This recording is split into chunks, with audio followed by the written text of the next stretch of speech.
Hi, welcome. This is a conversation with Judith Eastburn, the Octagon Center for the Arts featured artist in our Octagon Gallery shop. My name is Terry Hofer, and I am so happy for you to take a peek at this video and learn more about Judith. Judith is a photographer,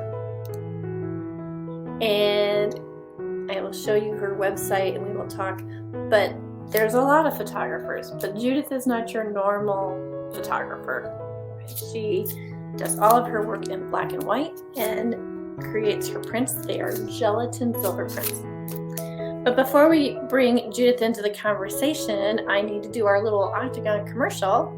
And the Octagon Center for the Arts has been around since 1966, and we were started by 4 fabulous women, and we are still going, and we have classes. You can take classes here. Currently, I'm in this office because our Octagon Shop is open downstairs until 8 o'clock on Thursday nights, and it's the 3rd Thursday of the month, so members get a double discount. If you're a member of the Octagon, you get 10% off all your purchases.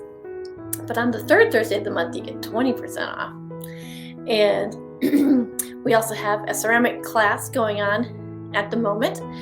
And so that has pushed me into this room, which is one of our little extra offices. And so you can take a class, you can come see art in the gallery, which we have a gallery downstairs, and we have the Octagon Shop, where we sell over 175 different artists' work. And so please check us out. We're in Ames, Iowa, and I'm going to add Judith to the program. Hi, Judith. Hi there. Can you hear me? I can. Can you hear me? I can. All right, we're good then. Yes, nice to see you. Nice to see you too. So I did my my little intro about the Octagon, but I haven't introduced you yet. Okay. And so I showed him one of your prints. Uh-huh. And but you are I have lots of questions for you. Okay, I'm ready. I know. Well, let's start with a little background just on where you live and how you got into photography. Well, now I live in Des Moines, and I have been here since 1995, so I've lived here a long time. And I got started in photography when I lived in Iowa City in the 70s, early 70s, when I took a class in darkroom photography. And I had a science background. I was working in microbiology, but one of the requirements, I was working on an MFA, and one of the requirements we had was to take a class outside of our discipline before we could get our degree. So I signed up for photography in the art department, and I just fell in love with it. So I got my degree in microbiology, but I then went into photography. So that was how I learned it. It just kind of came at me sideways there. So it was just from that one class. Well, that started, and then I continued doing. I had always, when I was a kid, I had a box camera and I could take pictures with it, but it wouldn't focus really. There was no way to adjust the controls, so it was very limited. And I remember being frustrated that I couldn't take a sharp picture of something up close. It was always really blurry. And so when I got a better camera for this course, it just opened up all kinds of possibilities. And printing it yourself means you can print it light, you can print it dark, you have all kinds of control. You don't have to depend on the drugstore, to send you the pictures. So that made a big difference too, I think. Oh, absolutely. Yeah. So,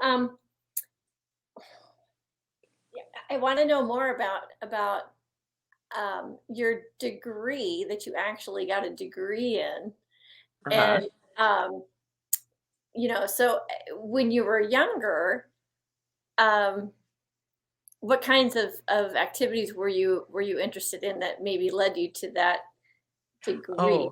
Oh, well, when I was a kid, my family's very much an outdoor family, so we spent a lot of time outdoors. We went on fishing trips.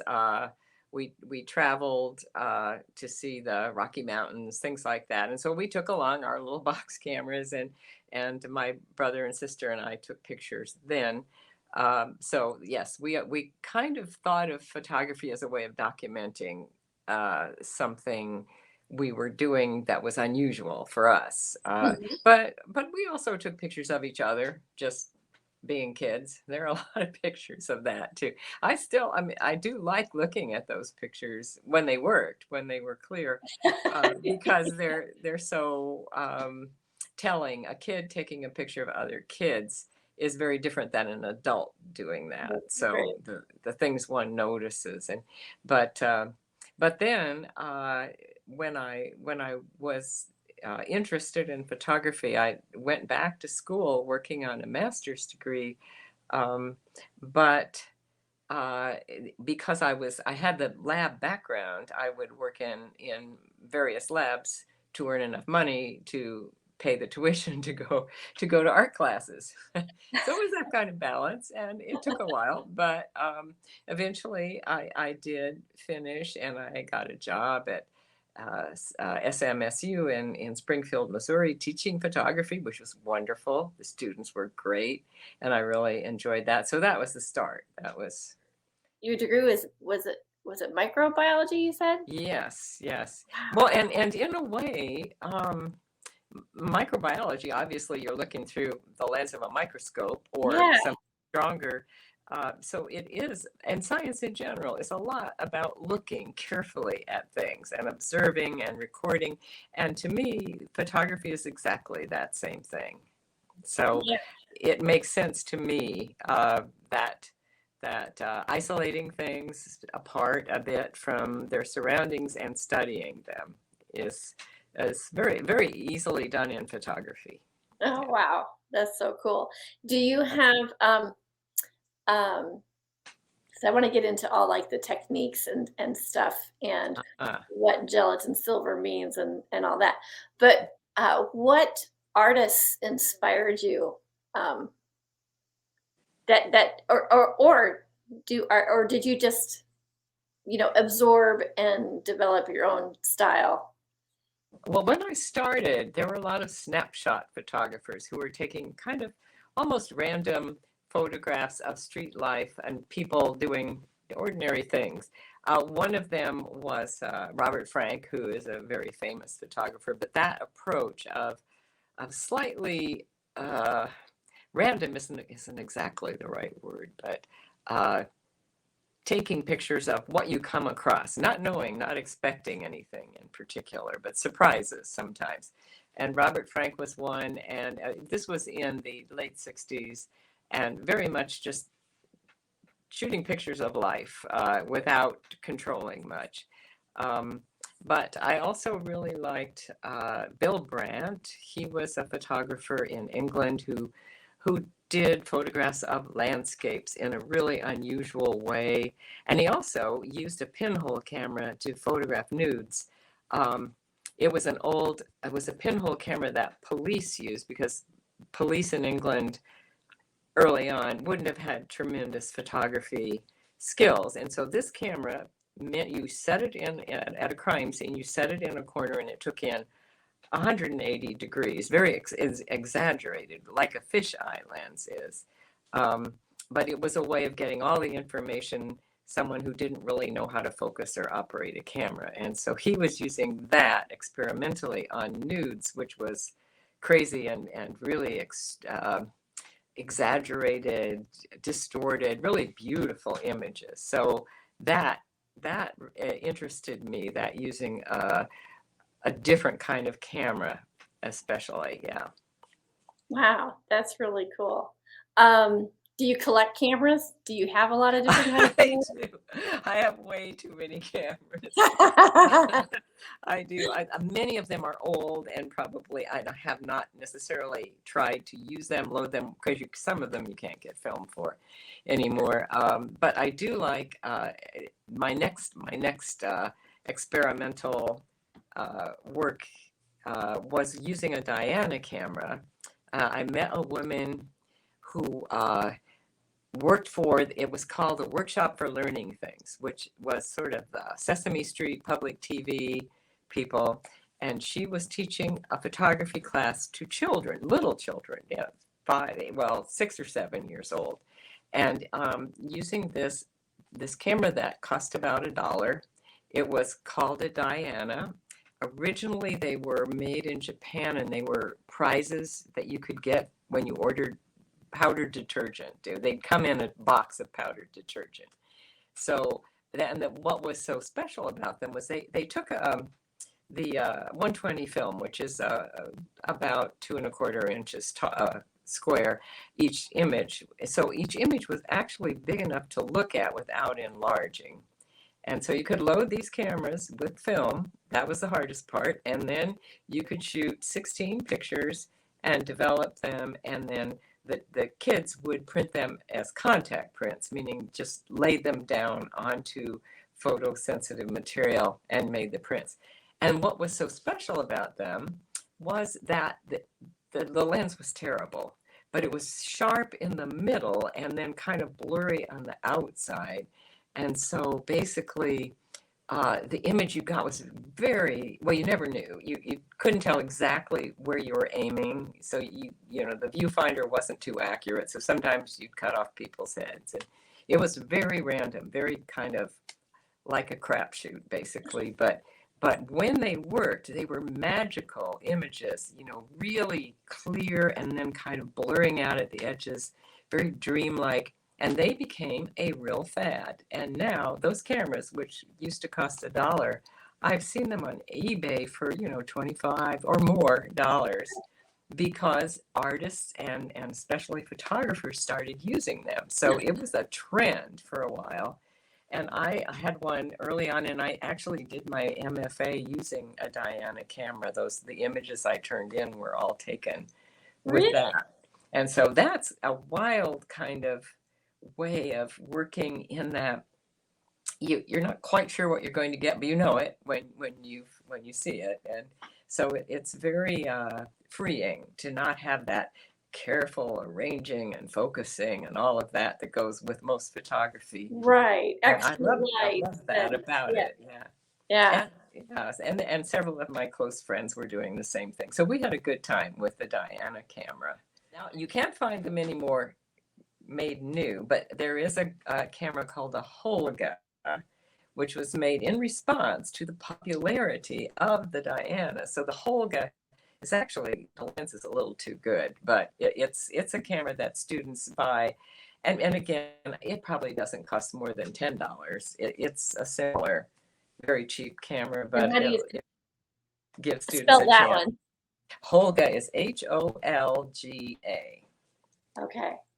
Well, those are, so someone could actually find one of those. You can find them online. Well, not just online. I'm pretty sure you can buy them still at Photographers Freestyle, at Freestyle Photography. Yeah. What do you mean by freestyle photography? Oh, it's a company in California that sells all kinds of film, paper, and cameras. Yeah. Sure. Yeah. You probably have to go. Yeah. So I know we don't have our photography store in Ames anymore. I know. Ours have closed in Des Moines, several of them too, which I miss very much. Yeah. Yeah. Is there still a camera store in Des Moines? Oh, there are some, yes. Okay. It's just the one that I used is no longer in operation, sadly. That was Leisowitz, which was a wonderful store. So you probably didn't use them enough, I guess. Okay. Yes. But yeah, so we are at your website, jeastburnphotography.com.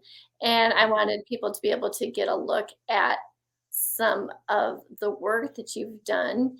And the landscapes are just beautiful. Is it wrong to say Ansel Adams when I look at your work? No, it's not. Although I think I would prefer to be linked more with Edward Weston or Okay, yeah.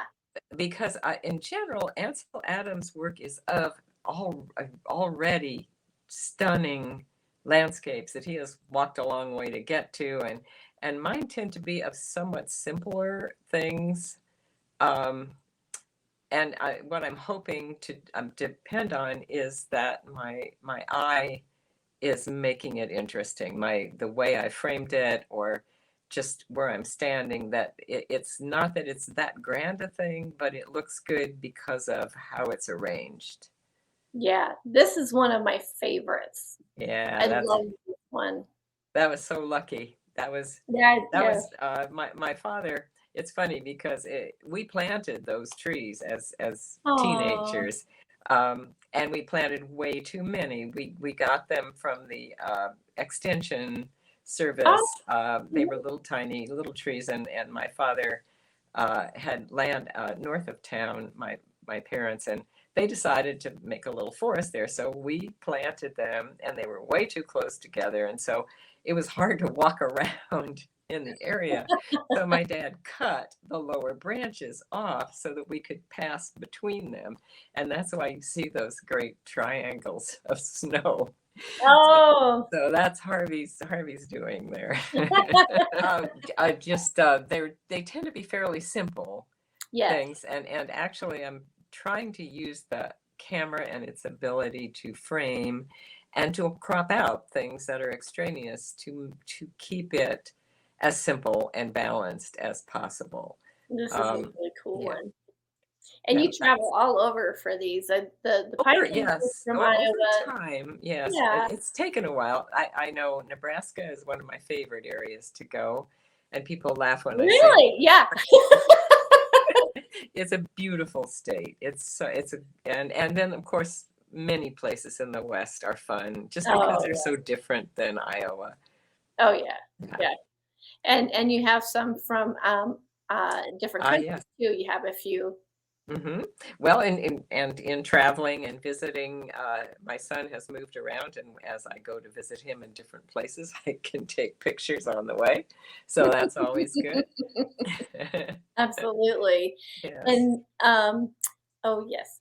And I forgot you have Diana's on your website. I remember now. There are some, yeah, so you can Yeah, see a little of what I'm talking about. Yeah. right. Well, we'll switch to the buildings. You've done a huge series on grain elevators, Yes. which is Uh, very interesting. And of course, people around here really love them.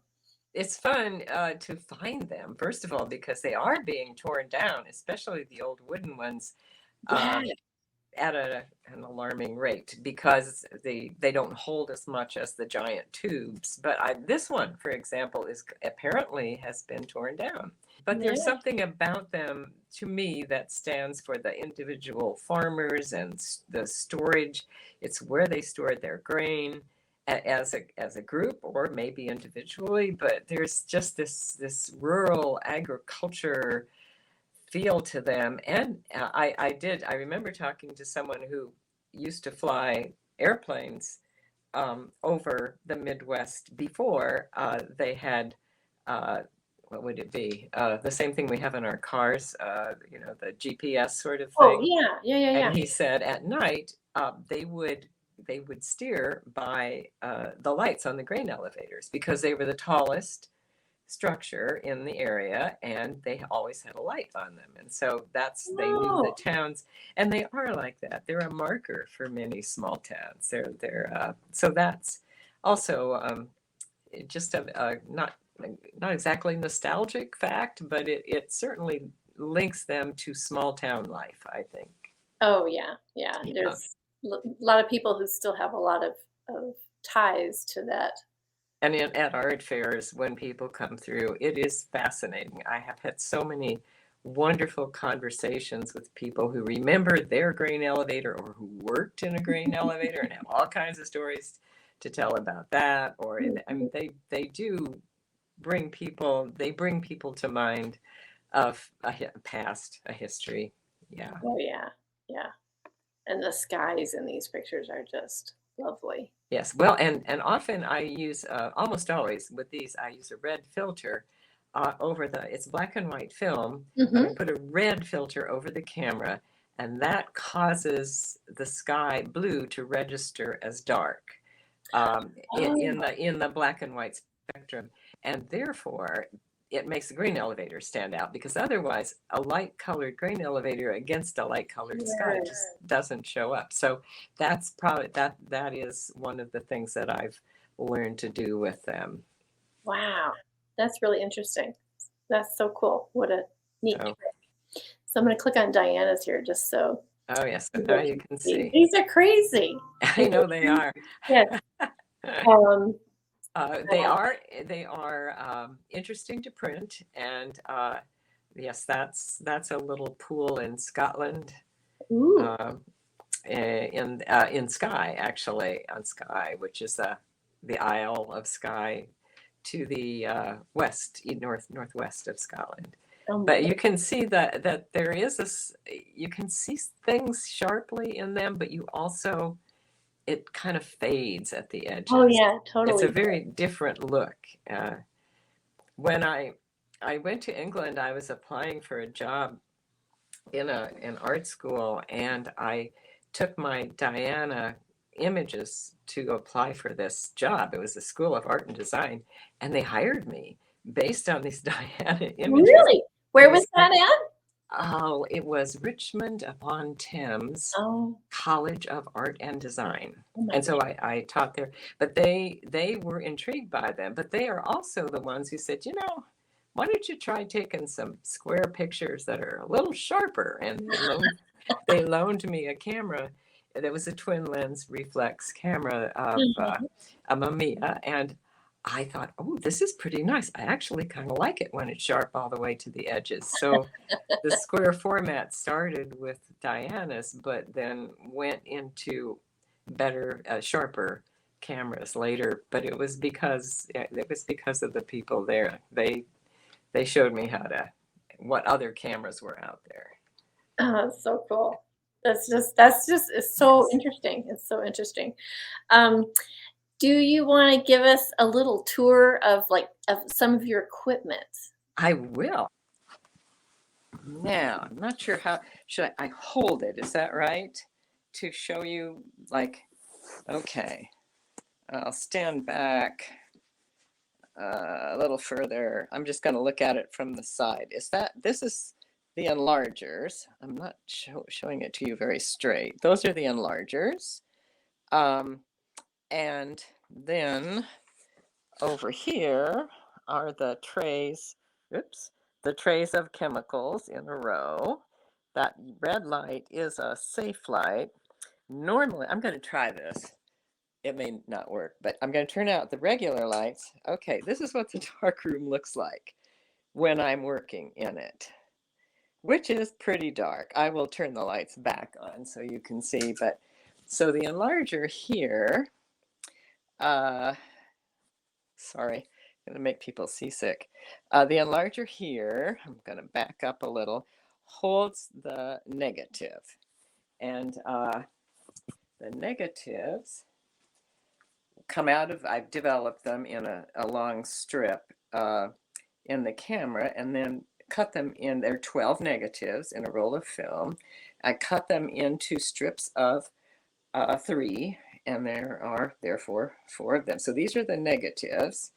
I take one out and I put it in to the enlarger. I'll see if I'll lift the enlarger up. I can turn it on so you see what that looks like. I'm not sure if I'm doing this very well. There's a light up here. It shines down through a big lens condenser, and then the negative fits into a carrier that holds it like this. There. So the light shines through and projects the negative down onto this easel here. Pretty much it's very dark, and I can focus the enlarger so that the image looks sharp on the easel, and then into the easel goes a piece of photographic paper, which is sensitive to light. Oh gosh. All right, it goes into that, so that the paper is sitting down below here, and the negative is up here, and the light shines through the negative, projects onto the paper, and for a certain length of time. And then when it's had enough time, which you have to kind of determine by trial and error, then you take it out and put it into tray number 1, which is a developer, and then another developer here, and then you rinse it here in this tray, and then you put it into what is called fixer. And fixer, its only job is to make the image permanent. If you didn't have it in fixer, as soon as you turned on the lights, the whole paper would turn dark.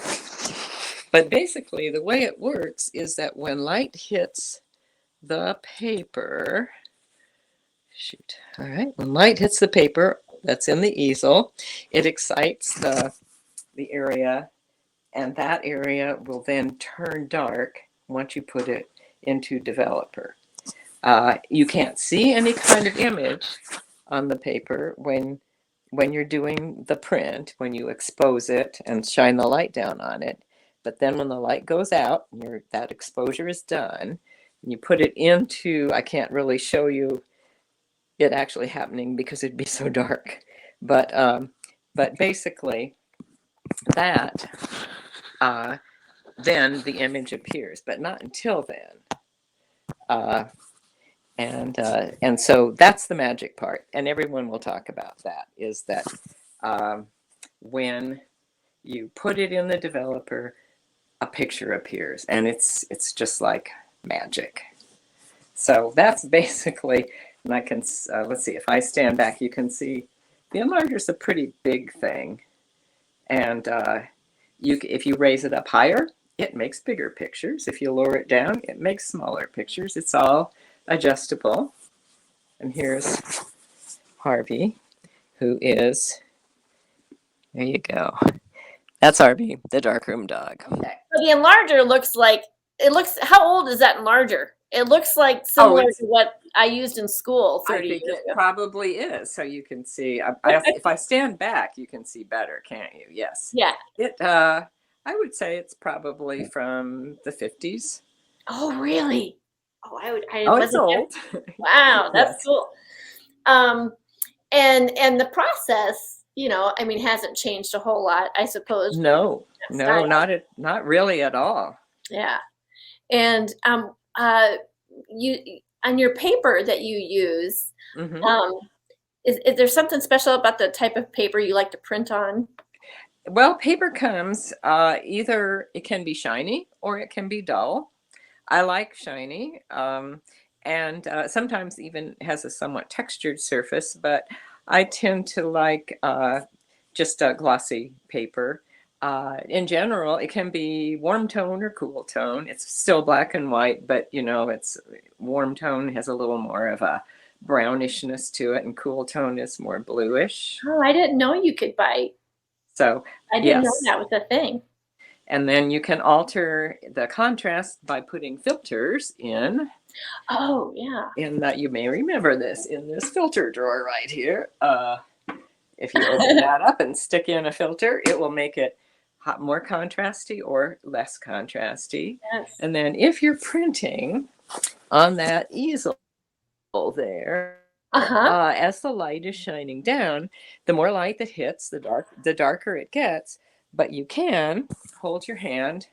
I don't know if I don't think I can show you, but let's pretend I'm doing a print. You can hold your hand over, like there. Okay, I can hold my hand over the lower part and wiggle it around a little, and then that part would be lighter because I had cut down the amount of light. So yes, longer the exposure, the darker it is. Or if it's a part of the print that's going to be dark, it's going to be very clear on the negative and let lots of light through so that it will expose the paper and make it dark.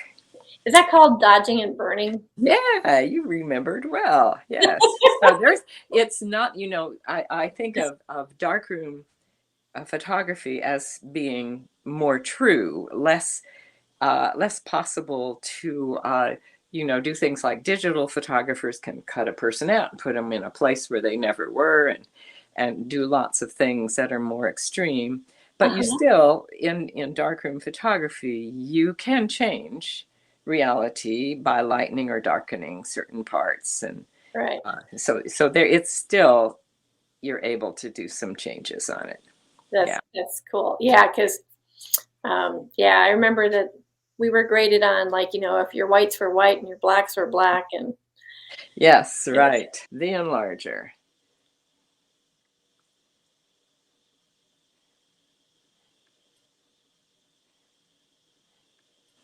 Yes, I think that shows the row of trays. Okay. Good. That's good. Now you'll have to give us a tour of your cameras. Oh, okay. There it is. I'm going to hold it. So it's quite heavy, and you look in it through this part. So you look down into it to see the picture you're going to take. The film is in the back, and then the lens is here. That's beautiful. That's like a real modern version of the original, like when the photographer covered himself with a sheet or whatever, Oh, yeah, it kind of looks like that. That's true.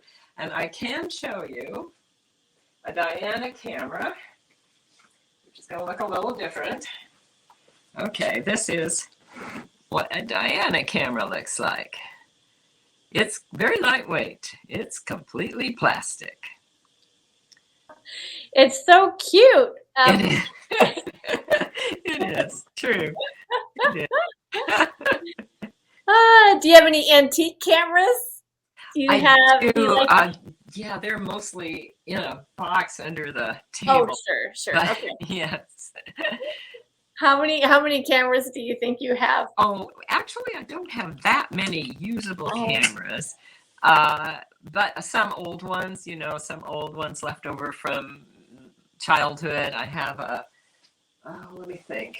I have a box camera that my grandmother used, but again, I think those are all those are going to take a while to get out. Oh yeah, no, that's fine. What about my family talks about having little brownies? Yes, I do. Yes. Did you have any of those when you were younger? I do. If you can wait a second. Okay. Yes. This is a Brownie bullet camera. Does that look familiar?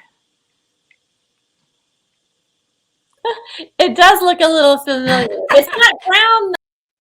No. It's more of a boxy sort of camera. Yeah.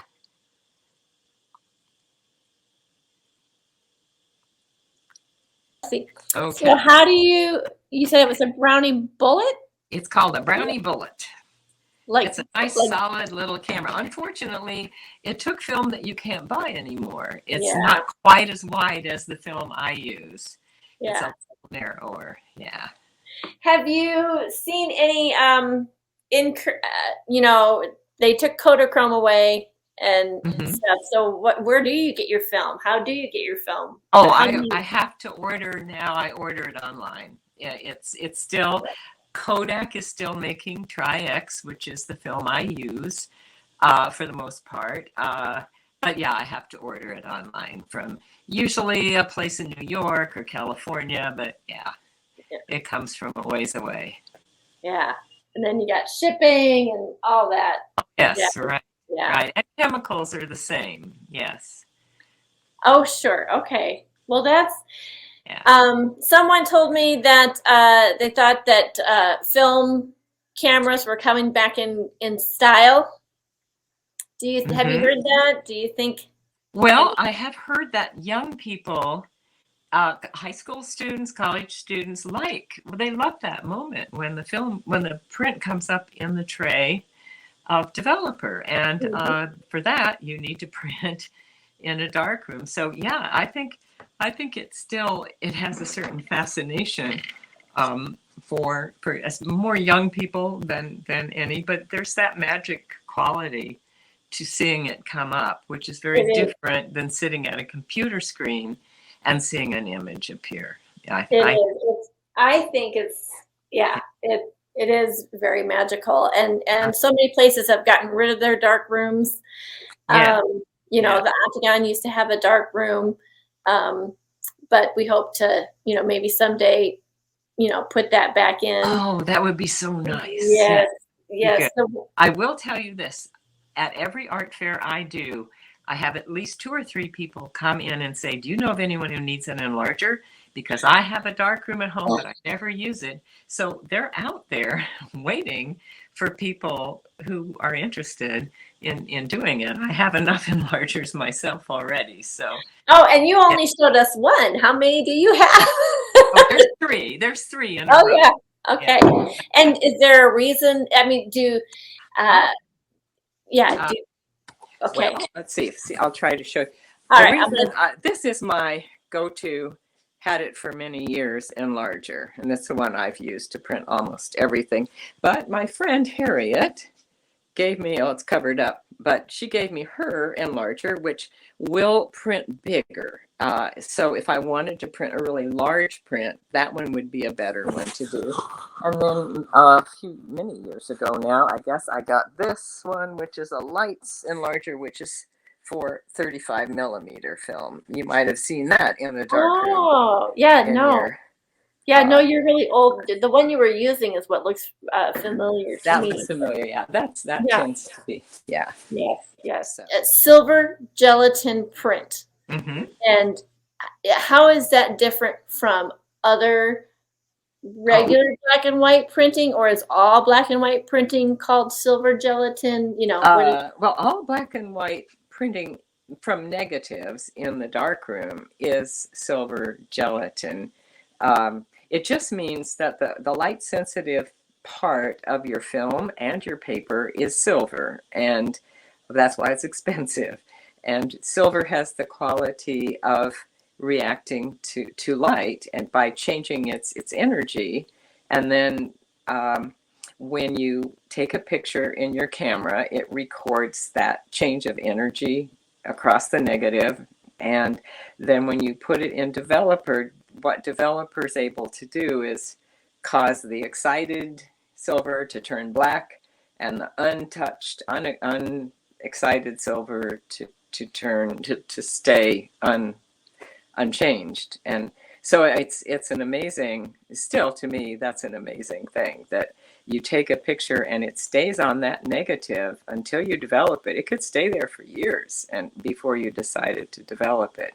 But it is based on silver's qualities. That's super interesting. I had no idea you could do that. So you could expose your photo paper, but not put it away. Yeah. Yes. Like in a light protected. Yes. So there's always an image there, which is called the latent image. But you can't see it until you put it in developer. So you've got that step. Now, that's been the process for a very long time. The idea of using silver to record an image, but digital is completely different because it's electronic and it's you view it on a screen. So it doesn't have the chemical or physical feel that gelatin silver prints do. Now a gelatin silver print, if it's properly done, will last a long time, 100 years if it's carefully, or longer. Whereas a digital print depends very much on what you print, what kind of ink you use. And now they've gotten very good. It's gotten to be so that they are pretty archival. But that was a problem to start, is how long the prints lasted with digital prints. But they've improved that a lot. No, that's good. I suppose a lot of people are breathing a sigh of relief. Yeah. But then also a lot of people are going, well, gee, there's a lot that I haven't printed. Indeed. But the one thing that digital can do so much more easily is color. Yeah. Printing in color using chemicals is, well, it's difficult, it's time consuming, and the chemicals can be pretty nasty too. So Yeah. Yeah. I mean, the chemicals for black and white aren't all that lovely either, correct? Are they pretty? true, yes. Yeah. Um, You have to be I would careful about disposal. and actually, it's good if you can preserve the silver that gets washed down the drain. If you do a lot of processing, there are techniques for saving the silver and sending it back to be recycled. That's the Oh, main. It's not that's that it damages anything; it's just that you hate to lose the silver. So yeah, that's super interesting because it yeah. is, it can be a problem environmentally. Hmm. I don't think I ever knew that there was actually silver in the paper Oh yeah. and stuff. So, and I use silver when I like make jewelry and stuff, and so Uh-huh. I know about reclaiming. But so you can't see the silver when you're washing it down the drain. You're No, talking about no. molecular level It's silver, like a correct? salt, basically. I mean, it would look like dissolved table salt, but it would turn dark as light hit it. As yeah, Oh, so cool. That's so yeah. interesting. So are you able to trap your silver? Um, I don't do enough mhm. printing to do that. When we had a darkroom at school, that was something we talked about doing, but we never actually did set that up. But I know a lot of darkrooms, like gang darkrooms, school darkrooms, use that. Yeah. Sure. And is it just simply a little filter screen or something or No, as I understand, it's like uh oh not SOS pads, I mean, it's not really SO, but that kind of shredded metal stuffed into a bucket that it sticks to. It's something like that. That's a very crude description of it, but it's a surface that collects the silver and then it gets rinsed off when you send it in. oh wow. Yeah, Very but interesting. they may have better techniques than that Oh, now. sure. Yeah. Yeah. Uh, Wow, that's super interesting. Again, it's the science part of it that's like I geeking me know. I geeking like up on that part. that. Yes. I do like that part. Yeah. Yeah, yeah. Well, yeah, yes, Miss microbiology person. Yeah, that's right. Uh, Should totally get into that. Okay. okay. So yeah, so I wanted to so anytime anybody's, hand developing or developing by hand black and white, it's basically called gelatin silver. There's Correct. There are other light sensitive materials. So there are people who do what's called cyanotypes, yeah, and that's a Prussian blue kind of pigment that very turns, yes, and so and or blueprints, that sort of, yes, so that is a light sensitive material. It's fun. You can paint it onto paper and make it sensitive and then expose it to light, and it's a beautiful blue. So yes. instead of black and white, it's blue and white. Yeah, And there are other you'll have to check out our artist Naomi Friend. She does a lot of uh, cyanotype, and then uh-huh. she layers elements and paints on top of it and stuff. It's very cool. There- Um, but yeah, oh, and then when I was a kid, we had and also sometimes at the 4-H camp, we had sun printing. yes, oh yes. Well, and that can be with blueprints or with it's a uh, it was called printing out paper. It actually was silver, but it didn't turn dark until bright sunlight hit it. But I don't think you can get that anymore. And then there are other iron-based mixtures that are can be made sensitive to light. So there's a lot of experimental stuff out there that you can do, or platinum if you wanted to use platinum instead of Really? silver. Yes, it gets a little pricey, but there is that.